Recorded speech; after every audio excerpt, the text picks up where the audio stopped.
जो किसी एक्सीडेंट की सूरत में नुकसान हुआ है या कोलैप्स हुई हो या डिमोलिश किया गया हो, तो आप या अनसेफली सब कभी कभार बिल्डिंग कंट्रोलिंग बिल्डिंग अथॉरिटी का काम है कि they can declare the area unsafe.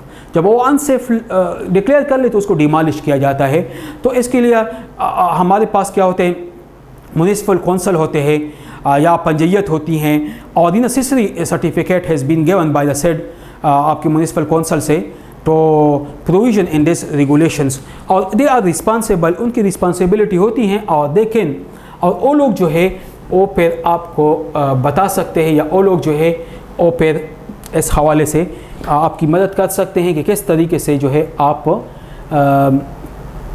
इसमें चेंजेस ला सकते हो। तो ये रिकन्स्ट्रक्शन के हवाले से भी हो सकती है, जिस तरीके से आप इन पिक्चरों में देख सकती हो कि जिस तरीके से आप इसको रीडिज़ाइनिंग हो रही होती है या उसके में चेंजेस वगैरह लाती, तो एप्लीकेबल जो है आपकी जो म्युनिसिपल या टाउन कमिटीज़ होती हैं, दे आर जो लोकल बॉडीज़ हैं उनके अपने इंस्पेक्टर होते हैं, तो दे आर रिस्पॉन्सिबल।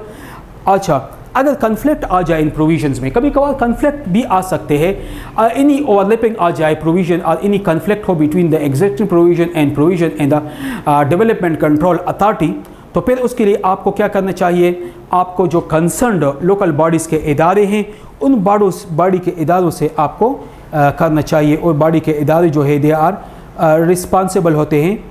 और फिर उसके बाद जो है रेगुलेशन को वो लोग जो है अप्लाई करते हैं, वहाँ से जो आपको म्युनिसिपल कौंसल है या आपकी जो टाउन बॉडीज़ है, डिस्ट्रिक्ट बॉडीज़ है, डिस्ट्रिक्ट लोकल बॉडीज़ है, दे आर रिस्पॉन्सिबल होते।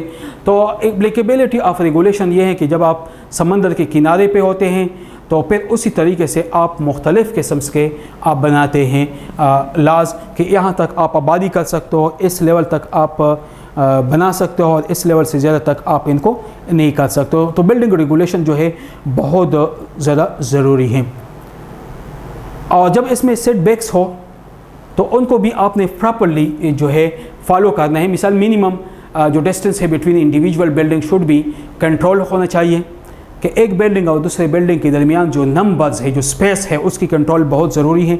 और वाटर सप्लाई भी है, इसके अलावा सिविक फैसिलिटी है, सैनिटेशंस भी हैं, और इसके अलावा जो है आपको वाटर सप्लाई, गैस, इलेक्ट्रिसिटी है। बिल्डिंग शुड हैव, इसके लिए फायर फाइटिंग अरेंजमेंट होनी चाहिए।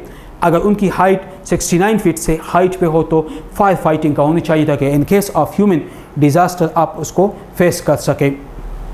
बिकॉज अगर इसमें किसी किस्म की डिफेक्ट हो या किसी किस्म की फॉल्ट हो तो इसका असर जो है ह्यूमन पे होता है। तो in fact it is necessary that there should be control over the user of building and control over the material and construction of building. Material जो है बहुत ज़रूरी है कि मटेरियल को भी आप चेक करें कि व्हाट काइंड या व्हाट टाइप ऑफ मटेरियल की वहाँ पे इस्तेमाल है, या व्हाट काइंड या व्हाट टाइप ऑफ मटेरियल जो है। चूँकि अगर मटेरियल नाकिस इस्तेमाल हो तो नाकिस मटेरियल देखें डैमेज द बिल्डिंग, बिल्डिंग का डैमेज हो सकती है या बिल्डिंग के ऊपर इसका नुकसान हो सकता है। तो आज के लेक्चर में हमने बात की about the importance of bylaws, building bylaws के हवाले से, बिल्डिंग बायलाज के इंपॉर्टेंस के हवाले से हमने बात की।